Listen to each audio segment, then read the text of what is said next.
The first step you're going to want to do is get the back wheel elevated. Stands are going to be the easiest way to do this. Just pick the bike up and then we'll start working. Alright guys, the first step is going to be able to loosen the axle nut. It takes a 32mm socket and or wrench.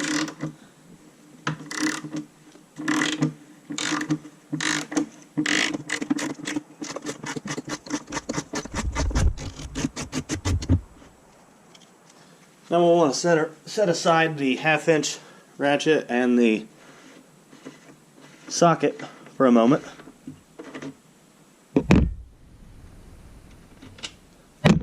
Once you have the nut and the spacer off, washer off, get a dead blow and tap it.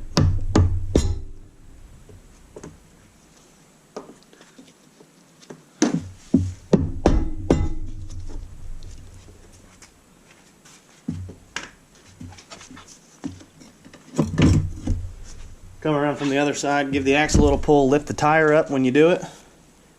Keep everything even. When you go to pull the axle out, you'll want to support everything. Support the wheel. Have a place to set the axle. Drop the wheel a little bit. Pull the caliper out. Drop the wheel. Roll the wheel as far forward as possible. You may even have to lift up on it, depending on how your suspension linkages are. On the Gixxer, you can pull the entire sprocket out and then just remove the wheel.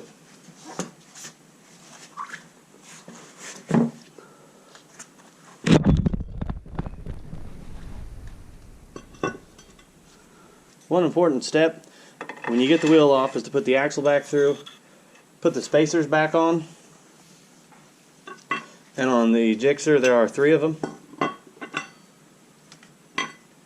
And you do this so you don't lose anything.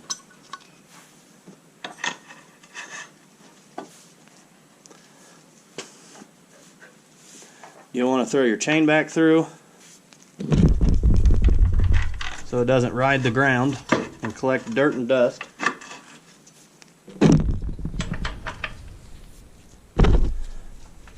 And then lightly put on your nut. Alright guys, when you're putting the wheel back on, you'll want to go ahead and get that into position on the side that you put the axle through. The other side you can lay off to the side.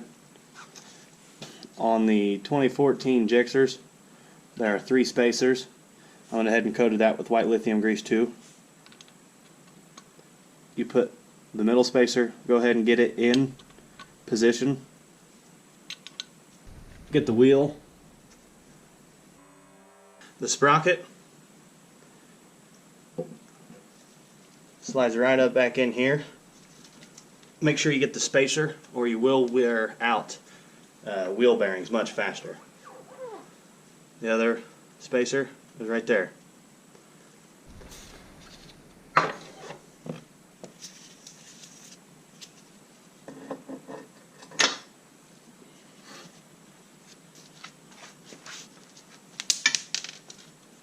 Spacers do fall out. Go ahead and grab the chain. Start putting the chain on the sprocket.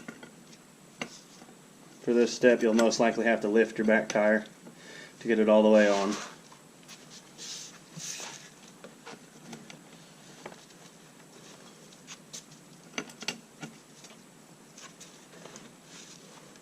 Then you're going to want to grab your axle. So right here I've got the axle supported on one side so it doesn't fall out.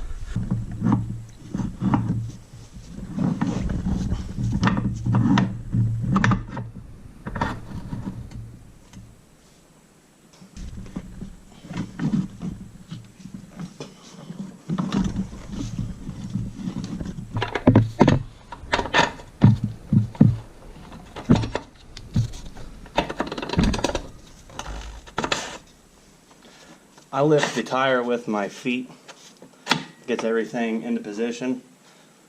Real easy, real nice. Now that we've got it in, the axle in, we will put the other chainstay on.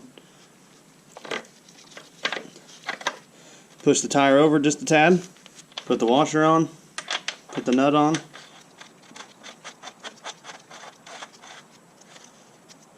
Before you torque everything, it's very smart to double check, make sure you've got all the spacers in. As you can see, we've got that one in. We made sure we had the spacer in between the sprocket and the rim prior to installing that. The brake is installed right. And you can see that the spacer is installed correctly. Alright, now we're going to have to get the torque wrench. You always want to torque this. It's one thing if you're out in the wilderness, but if you're on a sport bike, you probably aren't. Alright guys, you're going to want to torque this.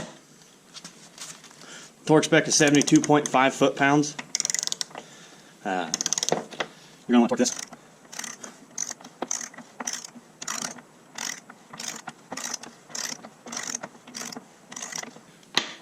When using a torque wrench, you want to give it smooth, even pressure.